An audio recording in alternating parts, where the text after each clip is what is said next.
বাইরে গেলেই ইমান হারিয়ে যাবে, মানুষের পিটাবে। বাইরে যায় না, বাড়িতে থাকো, ভালো যেটা সেটা নেও, খারাপ যেটা সেটা ছেড়ে দাও। তিনটা কথা বললেন। তখন সাহাবী বলছেন, আল্লাহর নবী, আচ্ছা ঠিক আছে, আমি বাড়িতেই থাকলাম, বাইরে গেলাম না, কিন্তু ও যদি আমার বাড়িতে এসে মারে? এটা সাহাবীর জিজ্ঞাসা। তখন কি হবে? তখন আল্লাহ রাসূল বলছেন, তাহলে যদি বাড়িতে এসে মারে, তাহলে আদমের দুই ছেলে ভালোটার মতো হয়েও।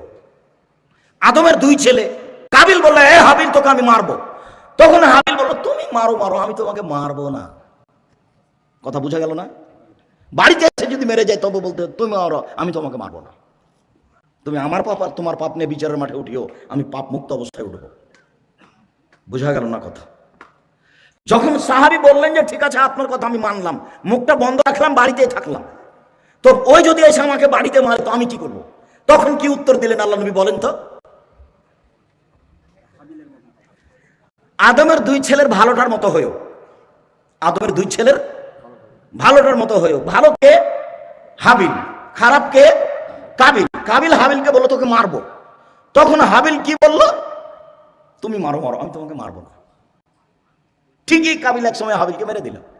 লাশ পড়ে আছে, কি করতে হবে তা তো জানে না। যখন মারা গেছে তখন মনটা খারাপ হয়েছে, মানে নিজের ভাই তো, মনটা খারাপ হয়েছে, কেমন হয়ে গেল, কি করলাম।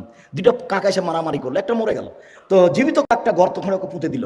তখন লজ্জা পেল যে কি করতে হবে সেটা আমার বোঝা গেল না। আমি কাকের কাছে শিখলাম, যাক, গর্ত খোঁড়ে কাবিল হাবিলকে মাটিতে পুঁতে দিল। ওরা দুই ভাই কুরবানি পেশ করেছিল। আসলে বোনকে বিবাহ করতে পারেনি, সেই জন্য রাগ হয়নি। আসলে হাবিলের কুরবানি কবুল হয়েছে আর কাবিলের কুরবানি কবুল হয়নি, তখন মন খারাপ হয়ে গেছে।